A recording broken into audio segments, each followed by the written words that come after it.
പഞ്ചാബിലും മധ്യപ്രദേശിലും പ്ലാന്റുള്ള കമ്പനിയാണ് ഒയാസിസ് എന്ന് മന്ത്രി എം പി രാജേഷ് പറഞ്ഞു. ഈ കമ്പനിക്ക് അന്ന് അനുമതി നൽകിയത് കോൺഗ്രസ് സർക്കാരുകളാണെന്നും എത്ര കിട്ടിയെന്ന് ദിഗ്വിജയ് സിംഗിനോട് വി ഡി സതീശൻ ചോദിക്കണമെന്നും മന്ത്രി പറഞ്ഞു. മധ്യപ്രദേശിൽ ക്യാപ്റ്റൻ അമരീന്ദർ സിംഗ് കോൺഗ്രസ് മുഖ്യമന്ത്രിയായിരുന്നപ്പോഴാണ് ഒയാസിസിന് പ്രവർത്തനം ആരംഭിക്കാൻ അനുമതി കൊടുക്കുന്നത്. പിന്നെ പ്രധാന പ്ലാന്റ് എവിടെയാണ്? മധ്യപ്രദേശിലാണ്.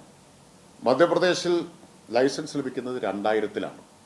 അന്ന് മുഖ്യമന്ത്രിയുടെ പേര് ദിഗ്വിജയ് സിംഗ് എന്നാണ്. കോൺഗ്രസ് മുഖ്യമന്ത്രിയാണ്.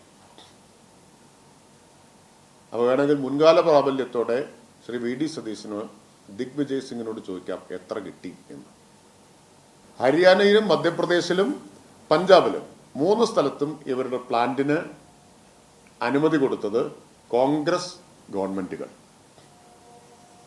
അവിടെയാവാം, ഇവിടെ വരുമ്പോൾ അനുവദിക്കില്ല എന്നതാണ് അവസരവാദം, ഇരട്ടത്താപ്പ് എന്ന് പറയുന്നത്.